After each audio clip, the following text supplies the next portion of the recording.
Hello students, कैसे हैं आप? बिल्कुल ठीक, वेरी गुड स्टूडेंट्स। ये आपका 11th क्लास है, जो कि सबसे अच्छा क्लास, सबसे ओबीडियंट क्लास हमारा है।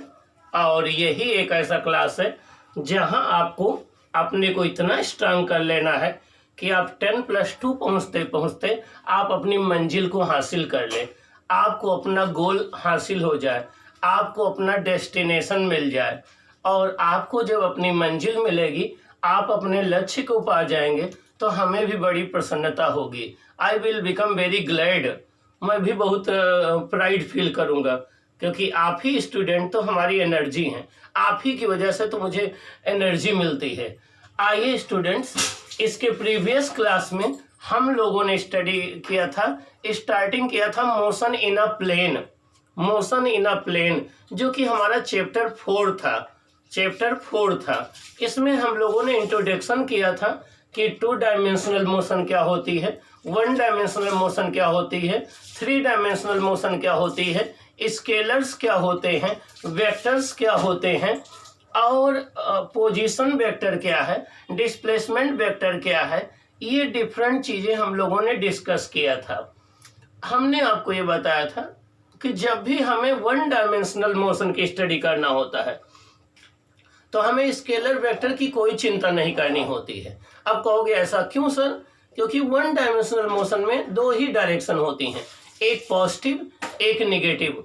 तो एक डायरेक्शन को हम प्लस ले लेते हैं, एक को हम माइनस ले लेते हैं। तो एक प्लस मान करके, एक माइनस मान करके हमारा सारा डिस्कशन हो जाता है। हमें जो है वो कोई प्रॉब्लम नहीं होती स्केलर वेक्टर की। लेकिन जब हम 2 डायमेंशन में आते हैं या हम 3 डायमेंशन में आते हैं, तो उस केस में हमें स्केलर और वेक्टर की चिंता करनी पड़ती है। रीजन क्या है कि 2 डायमेंशन या 3 डायमेंशन में एक से ज़्यादा डायरेक्शन होती हैं, वहाँ आपके लिए वेक्टर की रिक्वायरमेंट कंपलसरी हो जाती है। तो इसलिए हम लोग वेक्टर पढ़ते हैं। अब वेक्टर में मैंने आपको ये बताया कि कुछ ऐसी फिजिकल क्वांटिटी हैं जिनको डिस्क्राइब करने के लिए एक तो आपको मैग्नीट्यूड बताना पड़ेगा, दूसरा डायरेक्शन मेंशन करनी पड़ेगी, तीसरा उनको वेक्टर एडिशन के द्वारा ऐड करना पड़ेगा। सिंपल मैथमेटिक्स के द्वारा उनको ऐड और सब्ट्रैक्ट आप नहीं कर पाएंगे। तो वो फिजिकल क्वांटिटी जिनमें मैग्नीट्यूड हो, जिनमें डायरेक्शन हो, जो वेक्टर लॉ ऑफ एडिशन के द्वारा ऐड की जाए, उन्हें हम वेक्टर क्वांटिटी कहते हैं। क्या कहते हैं? वेक्टर क्वांटिटी कहते हैं। अब आप सोच रहे हो वेक्टर लॉ ऑफ एडिशन क्या है? अभी आगे हम डिस्कस करेंगे इस विषय में, ठीक ना? तो और ये भी हमने डिस्कस किया था कि किसी भी क्वांटिटी के वेक्टर होने के लिए केवल मैग्नीट्यूड और डायरेक्शन होना ही सफिशिएंट कंडीशन नहीं है। उसके वेक्टर होने के लिए उसको वेक्टर लॉ ऑफ एडिशन को फॉलो करना पड़ेगा। क्या करना पड़ेगा? वेक्टर लॉ ऑफ एडिशन को फॉलो करना पड़ेगा उसके वेक्टर होने के लिए। ओके, आइए हम उसी क्लास को आगे कंटिन्यूएशन करते हैं। और वेक्टर आपका सबसे इम्पोर्टेंट है। ये 11 में भी अप्लाई होगा, 12 में भी अप्लाई होगा, हर चैप्टर में अप्लाई होगा। इसलिए वेक्टर पर थोड़ा हम ज़्यादा एम्फेसाइज करेंगे, जिससे आप अपने को वेक्टर में एक्सपर्ट पाएं, वेक्टर का एप्लीकेशन आपको आ जाए, वेक्टर का सब्ट्रैक्शन, वेक्टर का एडिशन, वेक्टर का मल्टीप्लिकेशन, ये आपको अच्छे से क्लियर हो जाए। क्योंकि यही आपका बेस बनाएगा आगे आने वाले कंपटीशन के लिए। चाहे आप नीट में जाएंगे, चाहे आप IIT में जाएंगे, चाहे आर्मी ऑफिसर बनेंगे, चाहे NDA में जाएंगे, चाहे आप बैंक में जाएंगे, जहां भी जाएंगे, तो आपको ये स्ट्रांग होना चाहिए यहाँ की कॉन्सेप्ट। तो आइए हम डिस्कस करते हैं आगे। हम डिस्कस कर रहे थे डिफरेंट टाइप ऑफ वेक्टर्स के विषय में कि वेक्टर कितने टाइप के होते हैं। पहला डिस्कस किया था पोजीशन वेक्टर। तो मैंने कहा था कि एक ऐसा वेक्टर जो किसी ऑब्जेक्ट की पोजीशन को डिनोट करता है किसी ओरिजिन के रेस्पेक्ट में, जो एक कोऑर्डिनेट सिस्टम के रेस्पेक्ट में हम कंसीडर करते हैं, उसे पोजीशन वेक्टर कहते हैं। आइए अब हम आगे बढ़ते हैं। आगे है इक्वल वेक्टर। क्या है? Equal vector. देखिए नाम से ही क्लियर है, इक्वल वेक्टर। अब आपको पता है कि वेक्टर में 2 चीज होता है, एक मैग्नीट्यूड और एक डायरेक्शन। तो 2 वेक्टर इक्वल आप तभी बोलेंगे जब दोनों वेक्टर के एक तो मैग्नीट्यूड इक्वल हो। क्या हो? एक तो मैग्नीट्यूड इक्वल हो और दूसरे उनकी डायरेक्शन इक्वल हो। अगर मैग्नीट्यूड और डायरेक्शन दोनों इक्वल होंगे तभी दोनों वेक्टर इक्वल कहलाएंगे। अगर इनमें से एक भी डिफरेंट है तो वेक्टर इक्वल नहीं कहलाएंगे। तो टू वेक्टर्स इक्वल वेक्टर तब कहलाएंगे जब उनका मैग्नीट्यूड भी सेम हो और डायरेक्शन भी सेम हो। सपोज कर लो वेक्टर ए है 20 मीटर पर सेकंड ईस्ट, वेक्टर बी है 20 मीटर पर सेकंड ईस्ट, तो ये दोनों इक्वल वेक्टर हैं। तो देखिए इक्वल वेक्टर की क्या डिफिनेशन है, two vectors of same magnitude and same direction. ऐसे दो वेक्टर जिनका मैग्नीट्यूड भी सेम हो, जिनकी डायरेक्शन भी सेम हो, आर कॉल्ड इक्वल वेक्टर्स। उन्हें हम क्या कहते हैं, इक्वल वेक्टर्स कहते हैं। क्या कहते हैं, इक्वल वेक्टर कहते हैं। चलिए एग्जाम्पल लेकर के हम इस बात को क्लियर करते हैं। एग्जाम्पल हमने कंसीडर कर लिया, वेक्टर ए है 2 मीटर पर सेकंड ईस्ट, वेक्टर ए है 2 मीटर पर सेकंड ईस्ट। तो यहाँ 2 मीटर पर सेकंड इसका मैग्नीट्यूड है, ईस्ट क्या है, इसकी डायरेक्शन है। 2 मीटर पर सेकंड क्या है, मैग्नीट्यूड है, ईस्ट क्या है, डायरेक्शन है। अब वेक्टर बी हमने ले लिया 2 मीटर पर सेकंड ईस्ट, इसका भी मैग्नीट्यूड क्या है, 2 मीटर पर सेकंड, डायरेक्शन क्या है, ईस्ट। दोनों की डायरेक्शन देखिए सेम है ईस्ट, और दोनों का मैग्नीट्यूड सेम है 2 मीटर पर सेकंड, और दोनों सेम नेचर के हैं। पहला भी वेलोसिटी है, दूसरा भी वेलोसिटी है, तो हम कहेंगे vector A equal to vector B. हम क्या कहेंगे, vector A equal to vector B. हम कहेंगे कि दोनों वेक्टर जो है वो सेम है, क्योंकि एक तो उनकी डायरेक्शन भी सेम है और एक उनका मैग्नीट्यूड सेम है, तो हम कहेंगे दोनों वेक्टर सेम है। तो डायरेक्शन से ईस्ट है और नेचर भी सेम है। तो ऐसे दो वेक्टर जिनका नेचर सेम हो, नेचर मतलब अगर एक वेलोसिटी हो तो दूसरी भी वेलोसिटी हो, एक एक्सेलरेशन हो दूसरा भी एक्सेलरेशन हो, तो ऐसे दो वेक्टर जिनका नेचर सेम हो, जिनका मैग्नीट्यूड सेम हो, जिनकी डायरेक्शन सेम हो, उन्हें हम जो है इक्वल वेक्टर कहते हैं। क्या कहते हैं, इक्वल वेक्टर कहते हैं। इनमें से अगर कोई डिफरेंट हो जाएगा तो वेक्टर इक्वल नहीं रह जाएंगे, चाहे डायरेक्शन चेंज हो जाए, चाहे मैग्नीट्यूड चेंज हो जाए, चाहे नेचर चेंज हो जाए, तब भी ये इक्वल वेक्टर नहीं रह जाएंगे। आइए अब हम बात करते हैं निगेटिव ऑफ ए वेक्टर। क्या, निगेटिव ऑफ ए वेक्टर। तो दो वेक्टर एक दूसरे के निगेटिव ऑफ ए वेक्टर का मतलब क्या हुआ कि एक ऐसा वेक्टर जिसका मैग्नीट्यूड तो गिवन वेक्टर के इक्वल हो लेकिन डायरेक्शन अपोजिट हो, उसे पहले का निगेटिव वेक्टर कहेंगे। मान लीजिए एक वेक्टर ए है 5 मीटर पर सेकंड नॉर्थ, अब दूसरा वेक्टर हो जाए -5 मीटर पर सेकंड साउथ, तो दूसरा वाला पहले का निगेटिव वेक्टर कहलाएगा। तो मीन्स देखिए एक वेक्टर ये ए है, दोनों के मैग्नीट्यूड सेम है, direction of A is minus of the direction of B. देखिए ये वेक्टर ए है, ये वेक्टर बी है, देखिए दोनों की एरो की लेंथ सेम है, तो दोनों के मैग्नीट्यूड सेम है, लेकिन ये दोनों एक दूसरे के एंटी पैरेलल हैं, दोनों बीच में एंगल 180 डिग्री है, तो दोनों एक दूसरे के अपोजिट में है। तो हम कहेंगे वेक्टर बी जो है वेक्टर ए का निगेटिव वेक्टर है। क्या है, वेक्टर बी जो है वेक्टर ए का निगेटिव वेक्टर है। तो जब भी किसी वेक्टर के आगे माइनस लग जाए, इसका मतलब ये हो गया कि उसकी डायरेक्शन रिवर्स हो गई, डायरेक्शन आपने चेंज कर दिया। मान लो वेक्टर ए है नॉर्थ में, तो -a कर दोगे साउथ में हो जाएगा। मान लीजिए वेक्टर बी है ईस्ट में, -b कर दोगे तो वेस्ट में हो जाएगा। मान लीजिए वेक्टर ए नॉर्थ में है, -a कर दोगे साउथ में हो जाएगा। तो जब भी किसी वेक्टर के आगे माइनस लगा दिया जाता है, इसका मतलब उसकी डायरेक्शन रिवर्स हो जाती है पहले की जो है। तो ऐसा वेक्टर जिसका मैग्नीट्यूड एक गिवन वेक्टर के इक्वल हो लेकिन डायरेक्शन अपोजिट हो, उसे हम निगेटिव वेक्टर बोलते हैं। और अगर एक वेक्टर के साथ उसके निगेटिव वेक्टर को ऐड कर दीजिए तो जीरो वेक्टर मिल जाता है। अगर हम एक वेक्टर के साथ उसके निगेटिव वेक्टर को ऐड कर दें तो हमें जीरो वेक्टर मिल जाता है। और वेक्टर और उसके निगेटिव वेक्टर के बीच में एंगल 180 डिग्री होता है। तो देखिए vector mod vector A equal to mod vector B हो, डायरेक्शन ऑफ ए जो है वो बी के अपोजिट हो, तो ये दोनों वेक्टर एक दूसरे के निगेटिव कहलाएंगे। अगला है मॉडुलस ऑफ ए वेक्टर। क्या, modulus of A vector. Modulus का मतलब होता है मैग्नीट्यूड, मॉडुलस का मतलब होता है मैग्नीट्यूड। द लेंथ और magnitude of A vector is called modulus of A vector. आपको ये बात तो पता है कि अगर कोई वेक्टर होगी तो उसमें मैग्नीट्यूड भी होगा, डायरेक्शन भी होगी, मैग्नीट्यूड भी होगा, डायरेक्शन भी होगा। तो अगर किसी वेक्टर के मैग्नीट्यूड को अगर हमें राइट करना है तो उसको मॉडुलस ऑफ ए वेक्टर बोलते हैं या मॉड ए बोलते हैं। तो चाहे मॉड ए पढ़ो, चाहे मॉडुलस ऑफ ए पढ़ो, चाहे मैग्नीट्यूड ऑफ ए पढ़ो, ये एक ही बात है। तो देखिए अगर वेक्टर ए जो है आपका 2 मीटर पर सेकंड ईस्ट है, तो इसका जो मॉडुलस हो जाएगा mod A equal to 2 metre पर सेकंड। देखिए ईस्ट यहाँ से हट गया, इसका मतलब हो गया ये वेक्टर एक मॉडुलस ऑफ वेक्टर ए है, इसको हम किससे डिनोट करते हैं, मॉड वेक्टर ए से। और ये किसके इक्वल होता है, ये ए के इक्वल होता है। तो किसी वेक्टर का मॉडुलस हमेशा एक स्केलर क्वांटिटी है। किसी वेक्टर का मॉडुलस मतलब मैग्नीट्यूड, तो चाहे आप मैग्नीट्यूड कहो, चाहे माड कहो, चाहे मॉडुलस कहो, एक ही बात है। तो किसी वेक्टर का जो मॉडुलस होता है या मैग्नीट्यूड वो हमेशा स्केलर क्वांटिटी होती है और ये हमेशा पॉजिटिव होता है। माड ए इक्वल टू ए डिनोट करते हैं, माड ए को ए से डिनोट किया जाता है, वेक्टर यहाँ से हट जाता है। तो अगर वेक्टर ए 2 मीटर पर सेकंड ईस्ट है तो माड ए हो जाएगा 2 मीटर पर सेकंड, वहां से ईस्ट हट जाएगा। तो किसी भी वेक्टर की जो लेंथ है या उसका मैग्नीट्यूड है उसे उसका हम मॉडुलस या माड बोलते हैं। क्या बोलते हैं? माड बोलते हैं।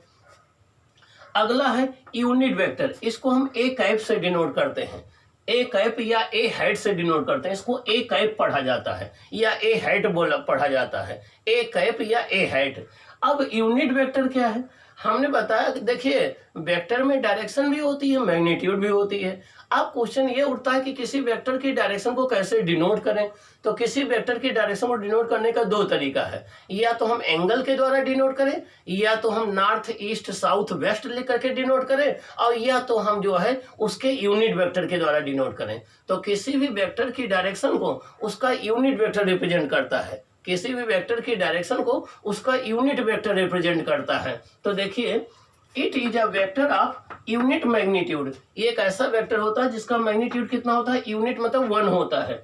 Drawn in the direction of a given vector, जो एक गिवन वेक्टर की डायरेक्शन में ड्रा किया जाता है। मीन्स एक ऐसा वेक्टर जिसका मैग्नीट्यूड तो 1 हो और जो गिवन वेक्टर की डायरेक्शन में ड्रा किया जाए उसे यूनिट वेक्टर बोलते हैं। तो यूनिट वेक्टर का मैग्नीट्यूड कितना होगा?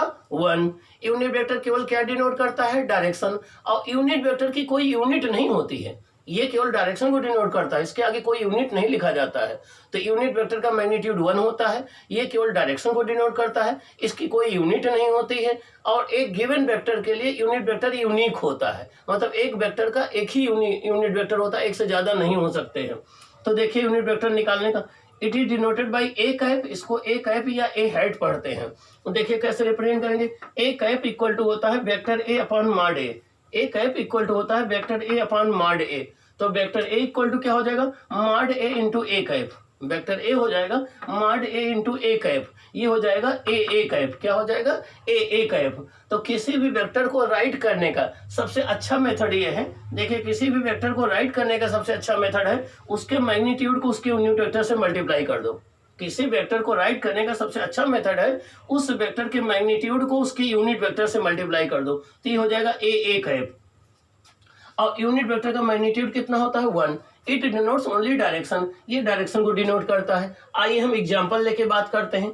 वेक्टर ए है 2 मीटर पर सेकंड ईस्ट, वेक्टर ए है 2 मीटर पर सेकंड ईस्ट, हमें इसका यूनिट वेक्टर निकालना है। आइए देखें यूनिट वेक्टर कैसे निकालेंगे। मॉड ए हो जाएगा मॉड 2 मीटर पर सेकंड ईस्ट, तो हो जाएगा 2 मीटर पर सेकंड। देखिए यहाँ से डायरेक्शन हट गई ना, तो ये मैग्नीट्यूड आ गया। मैग्नीट्यूड में डायरेक्शन नहीं होती है तो ये 2 मीटर पर सेकंड हो गया। अब जब यूनिट वेक्टर निकालते हैं तो vector A upon mod A, vector A है 2 मीटर पर सेकंड ईस्ट अपॉन मॉड ए है 2 मीटर पर सेकंड, तो ये किसके बराबर हो जाएगा? ईस्ट के। किसके बराबर हो जाएगा? ईस्ट के।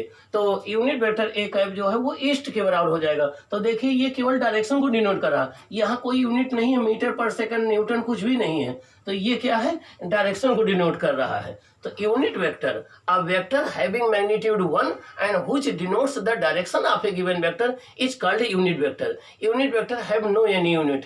ओके, अब नेक्स्ट देखिए, नेक्स्ट हमारा है ऑर्थोगोनल यूनिट वेक्टर। क्या? Orthogonal unit vector.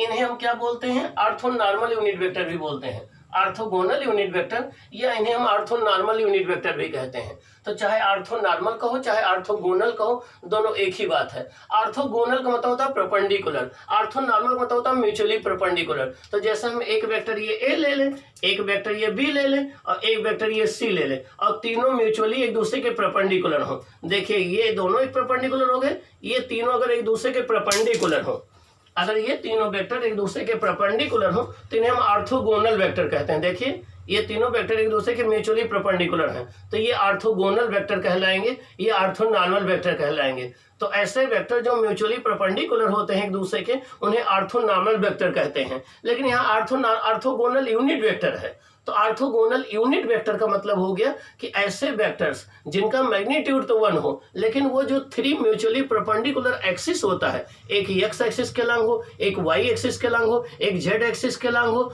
तो हम उन्हें कहते हैं ऑर्थोगोनल यूनिट वेक्टर। क्या कहते हैं? Orthogonal unit vector. तो देखिए, unit vectors along the x, y and z axis are called the orthogonal unit vector। Means वही यूनिट वेक्टर जो x, y और z एक्सिस के लंग होते हैं उन्हें हम ऑर्थोगोनल यूनिट वेक्टर कहते हैं। क्या कहते हैं? उन्हें हम ऑर्थोगोनल यूनिट वेक्टर कहते हैं। तो वही वेक्टर्स जो x, y, z एक्सिस के लंग होते हैं उन्हें ऑर्थोगोनल यूनिट वेक्टर कहते हैं। देखिए, ये आपका x एक्सिस हो गया, ये y एक्सिस हो गया, ये z एक्सिस हो गया।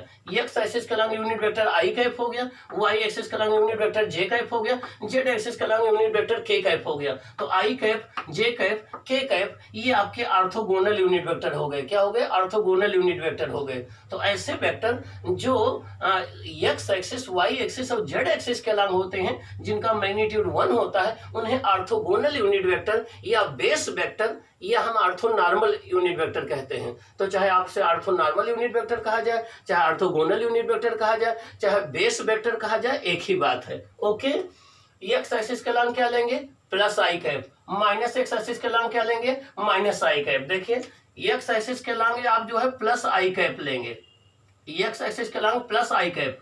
माइनस एक्स एक्सिस के लंग आप क्या लेंगे? Minus I cap. और प्लस जेड एक्सिस के लंग क्या लेंगे? Plus J cap. Minus Z axis के लंग क्या लेंगे?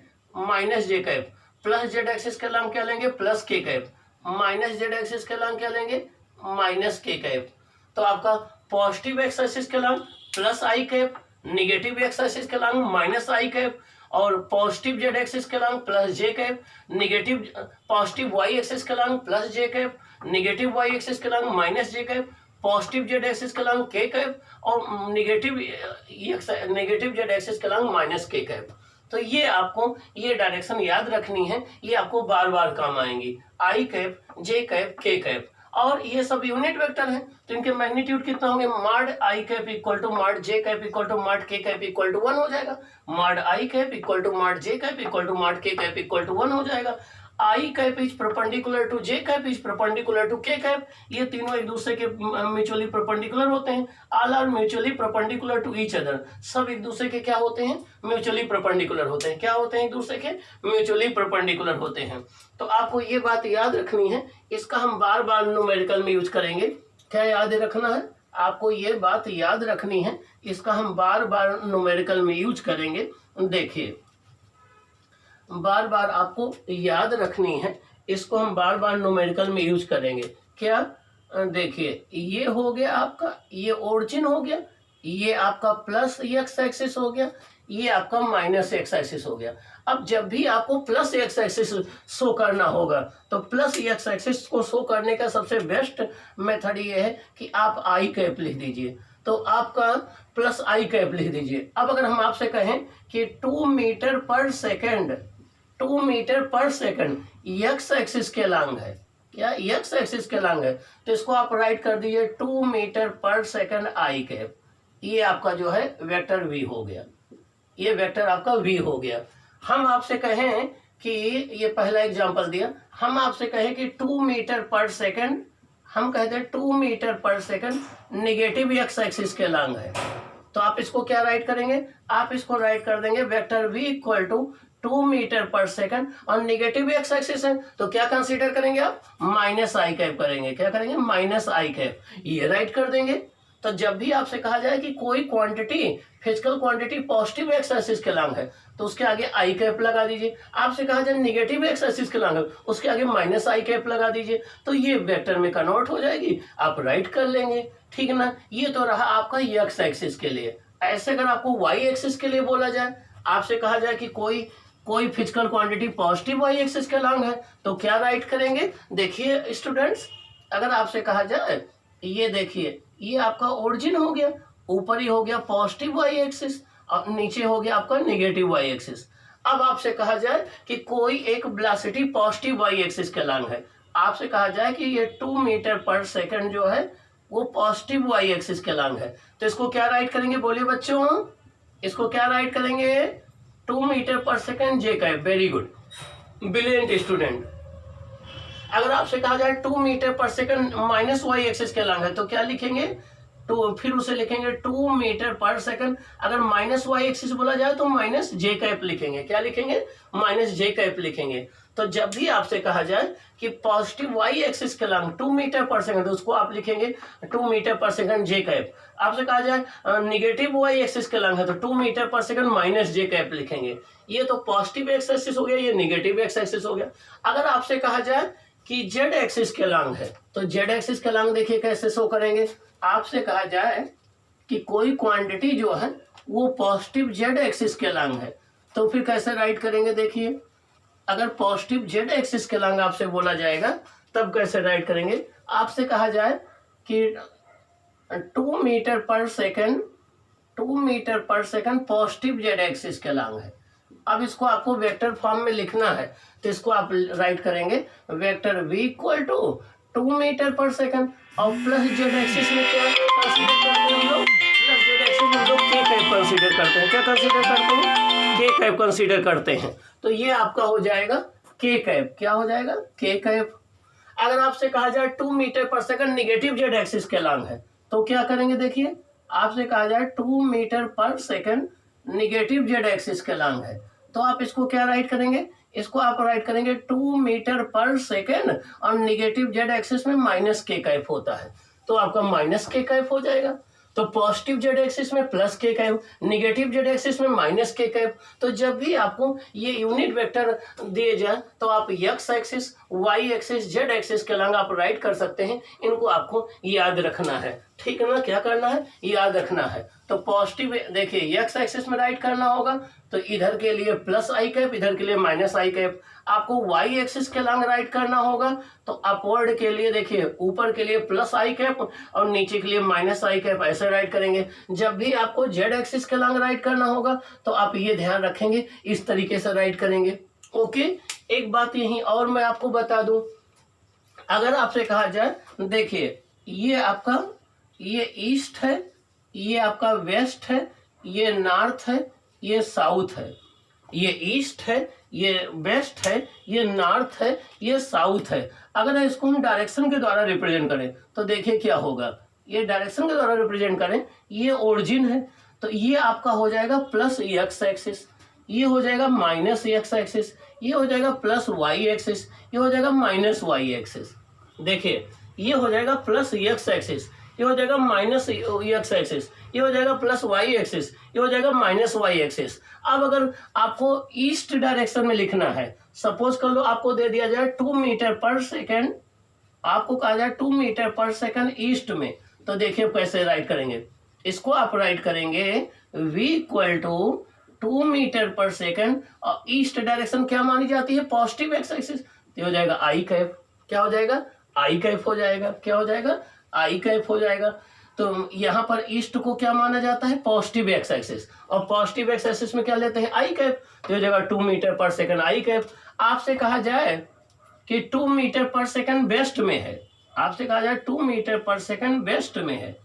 अब देखिए वेस्ट किधर होता है, निगेटिव एक्स एक्सिस में, और इधर क्या लिया जाता है, माइनस आई कैप।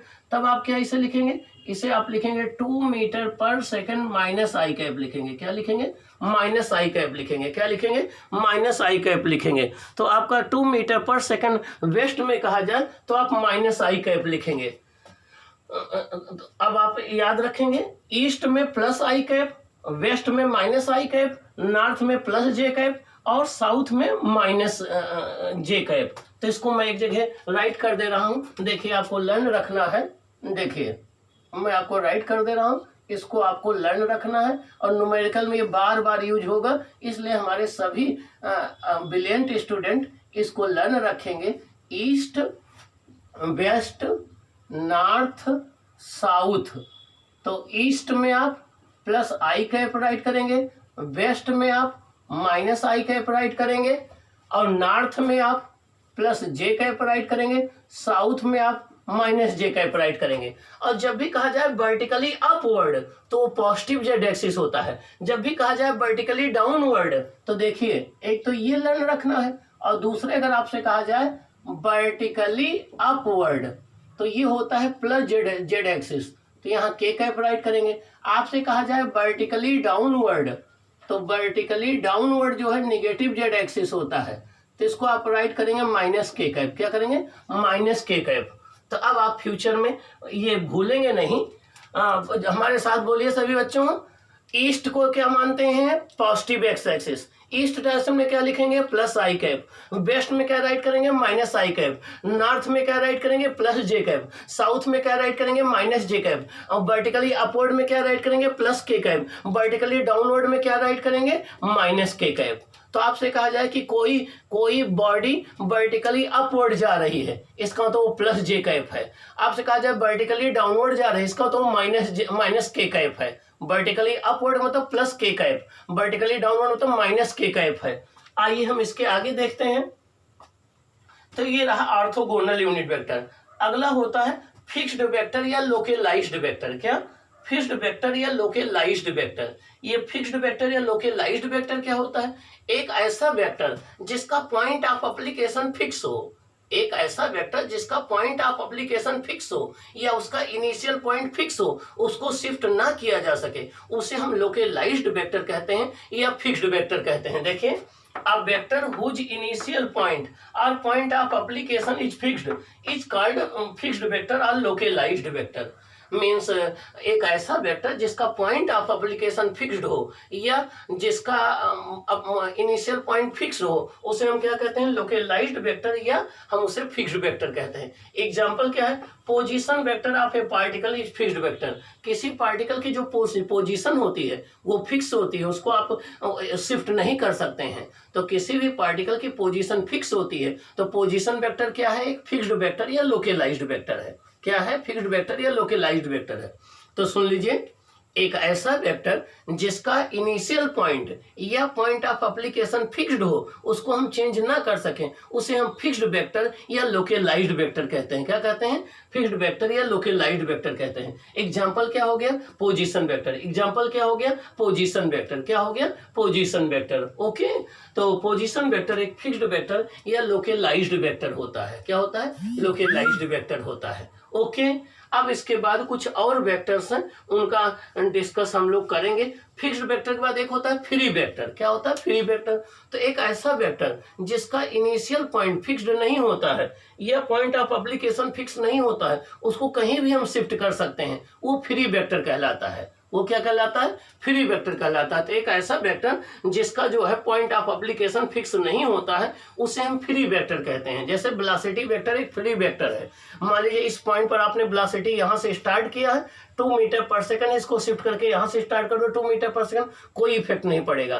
तो ऐसा वेक्टर जिसका पॉइंट ऑफ एप्लीकेशन या इनिशियल पॉइंट को शिफ्ट कर सकते हैं और वेक्टर में कोई चेंज नहीं आता है, उसे हम क्या कहते हैं? Free vector. क्या कहते हैं? Free vector. तो a vector that do not have a fixed point of application और fixed initial point is called free vector. Example velocity हो गया, वेलोसिटी हो गया, फोर्स हो गया, तो ये आपके क्या है? फ्री वेक्टर है। तो आपके एक फिक्स्ड वेक्टर हो गए। हाँ, फ्री वेक्टर को डीलोकेलाइज्ड वेक्टर भी कहते हैं। क्या कहते हैं? डीलोकेलाइज्ड वेक्टर कहते हैं। अगला होता है कोलिनियर वेक्टर। क्या? Collinear vector. तो कोलिनियर वेक्टर वह वेक्टर होते हैं जो सेम लाइन में लाई करते हैं, जो एक ही लाइन में लाई करते हैं, उन्हें हम कोलिनियर वेक्टर कहते हैं। देखिए, कोलिनियर वेक्टर का मतलब हो गया जो सेम लाइन में लाई करें या एक दूसरे के पैरेलल हो। देखिए, कोलिनियर वेक्टर का मतलब हो गया, जैसे हम सपोज कर लो ये वेक्टर आपका ए है, ये वेक्टर ए है और इसी डायरेक्शन में आपका ये वेक्टर बी है। तो ए और बी क्या है? एक दूसरे के कोलिनियर हैं। क्या है? ए और बी एक दूसरे के कोलिनियर वेक्टर हैं। या मान लीजिए एक वेक्टर आपका ये ए है, दूसरा वेक्टर ये बी है, तब भी देखिए ये एक ही लाइन में लाई कर रहे हैं, तो ये भी कोलिनियर वेक्टर है। क्या है? ये भी कोलिनियर वेक्टर हैं।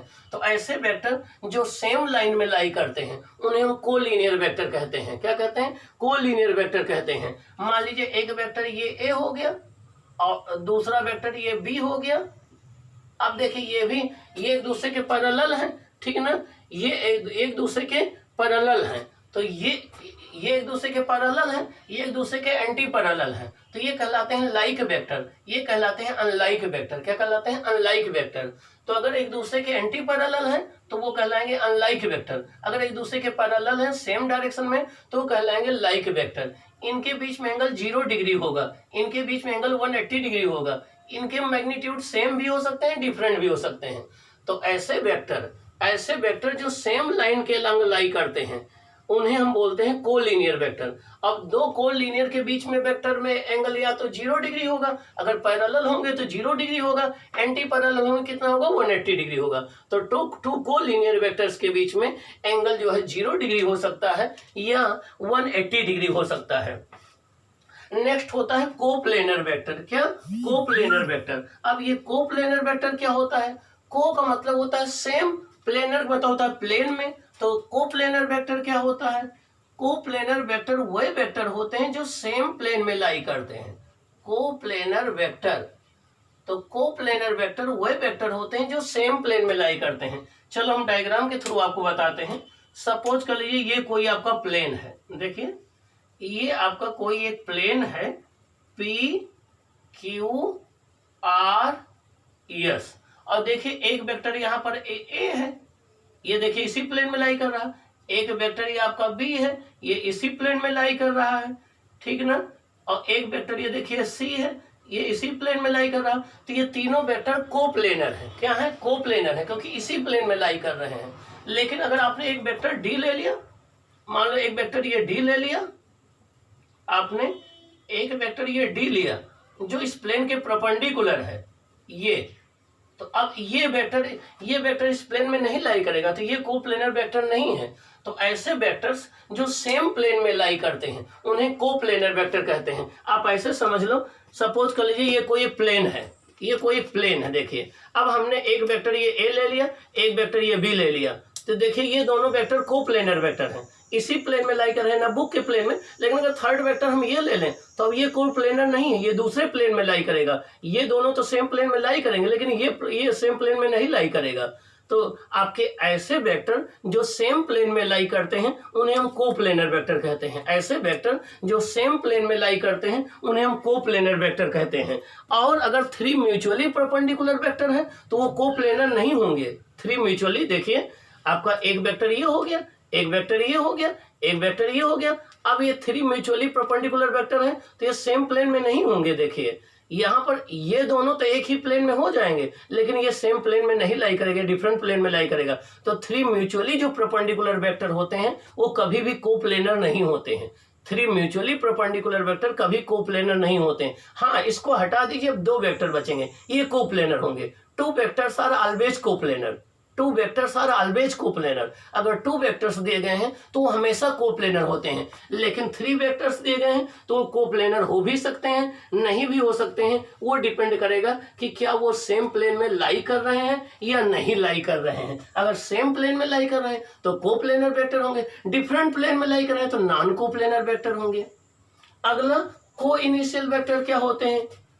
को इनिशियल, देखिए नाम से ही क्लियर है कि को इनिशियल वेक्टर। तो को इनिशियल वेक्टर वह होते हैं जिनका स्टार्टिंग पॉइंट सेम होता है। को इनिशियल वेक्टर, को इनिशियल वेक्टर। तो देखिए को इनिशियल वेक्टर वह वेक्टर होते हैं जिनका स्टार्टिंग पॉइंट सेम होता है। सपोज कर लो एक वेक्टर आपका ये ए है, एक वेक्टर आपका ये बी है, और एक वेक्टर ये आपका देखिए सी है। अब ये तीनों वेक्टर का स्टार्टिंग पॉइंट सेम है ना, तो ये को इनिशियल वेक्टर है। तो ऐसे वेक्टर जिनका इनिशियल पॉइंट सेम होता है उन्हें हम को इनिशियल वेक्टर कहते हैं। ऐसे वेक्टर जिनका इनिशियल पॉइंट सेम होता है उन्हें हम जो है को इनिशियल वेक्टर कहते हैं। क्या कहते हैं? को इनिशियल वेक्टर कहते हैं। और ऐसे वेक्टर देखिए को टर्मिनस वेक्टर, को टर्मिनस वेक्टर, ऐसे वेक्टर जिनका लास्ट पॉइंट सेम होता है। मान लीजिए आपका एक वेक्टर ये ए है, एक वेक्टर ये बी है, एक वेक्टर ये देखिए सी है। इन तीनों वेक्टर के देखिए एंड पॉइंट सेम है ना, एंड पॉइंट सेम है, इनिशियल पॉइंट सेम नहीं है, तो इनको हम को टर्मिनस वेक्टर बोलते हैं। क्या बोलते हैं? को टर्मिनस वेक्टर बोलते हैं। क्या बोलते हैं? को टर्मिनस वेक्टर। तो मीन्स ऐसे वेक्टर जिनका जिनका जो है वो टर्मिनल पॉइंट सेम हो उन्हें हम को टर्मिनस वेक्टर कहते हैं। जिनका इनिशियल पॉइंट सेम हो उन्हें को इनिशियल वेक्टर कहते हैं। जो सेम प्लेन में लाई करें उन्हें को प्लेनर वेक्टर कहते हैं, ठीक ना। अब और भी कुछ वेक्टर हैं जिनको हम जीरो वेक्टर कहते हैं, ठीक ना। तो जीरो वेक्टर और अदर वेक्टर्स को हम लोग डिफाइन करेंगे, फिर हम लोग मल्टीप्लिकेशन देखेंगे और इसके आगे कंटिन्यूएशन करेंगे। ओके।